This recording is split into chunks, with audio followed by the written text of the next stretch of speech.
Anak politisi PKS di Cirebon, Banten belum juga terungkap. 8 hari pasca kejadian, polisi telah memeriksa 18 saksi. Polisi menjelaskan 18 saksi yang diperiksa ini berasal dari keluarga korban maupun saksi dari lingkungan luar keluarga. Pemeriksaan ini memperkuat konstruksi peristiwa secara menyeluruh. Selain soal tak adanya rekaman CCTV, penyidikan terkendala juga dengan tak adanya jejak pelaku di tempat kejadian perkara. Sebelumnya, polisi telah berkoordinasi dengan Pusat Identifikasi dan Puslapfor, serta mengerahkan unit K9 untuk memperdalam dan memperkuat temuan di lapangan.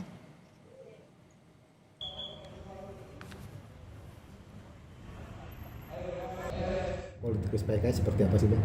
Untuk perkembangan sekarang, adanya pertambahan saksi yang kita periksa, yang awalnya di 8, sekarang total saksi yang kita periksa ada 18 orang, baik dari pihak keluarga maupun non-keluarga. Sejauh ini untuk pemeriksaan kita melakukan perluasan ya, baik dari siapapun yang terlibat di keluarga tersebut, maksudnya kenalan-kenalan dari keluarga korban, baik dari yang tinggal di rumah tersebut, kita juga lakukan pemeriksaan. Lalu juga perlu diinformasikan bahwa sebelum terjadinya kejadian itu dalam keadaan hujan, lalu after kejadian pun dalam keadaan hujan yang cukup lebat, sehingga jejak-jejak yang keluar pun sulit diidentifikasi.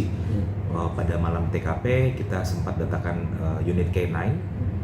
Lalu untuk perkembangan lanjut untuk perkara ini kita sudah datangkan minta bantuan dari pihak Pusident maupun Puslapfor untuk membantu kita dalam mengidentifikasi TKP. Kendala yang menjadi kendala oleh kita adalah di rumah itu CCTV aktif terakhir.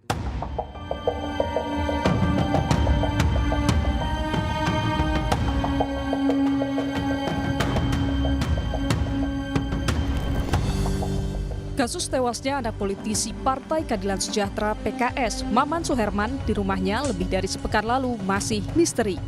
Hingga saat ini polisi belum menetapkan tersangka atas kematian anak berusia 9 tahun itu. Sederet kejanggalan belum diungkap. Sejumlah kendala disampaikan polisi untuk mengungkap kasus ini. Salah satunya soal CCTV di rumah yang menjadi tempat kejadian perkara tidak berfungsi. Mantan Kabar Eskrim Polri, Susno Duaji menjelaskan, kepolisian harus menemukan bukti lain karena CCTV bukan satu-satunya cara untuk mengungkap sosok pelaku. CCTV bukanlah satu-satunya alat bukti untuk mengungkap perkara ini. Apa saja yang bisa diungkap dari perkara ini? Alat bukti saintifik yang kita telusuri dulu, karena alat bukti saintifik itu sangat penting, sebab alat bukti saintifik tidak bisa berbohong. Pertama kita harus cari sidik jari. Sidik jari di alat yang digunakan. Polisi mengatakan ada sejumlah strategi yang bisa digunakan untuk mengungkap kasus ini, termasuk mendalami keterangan saksi. Enggak juga kesulitan, meskipun CCTV itu mati di dalam rumah, tapi kami insya Allah bisa berupaya maksimal dalam masalah perkara ini. Sejumlah analisa muncul terkait masih gelapnya kasus ini. Kriminolog Hanifah Hasda menilai tak tertutup kemungkinan keterlibatan orang lingkaran dekat korban, lantaran terjadi di rumah korban dan situasi minim penjagaan.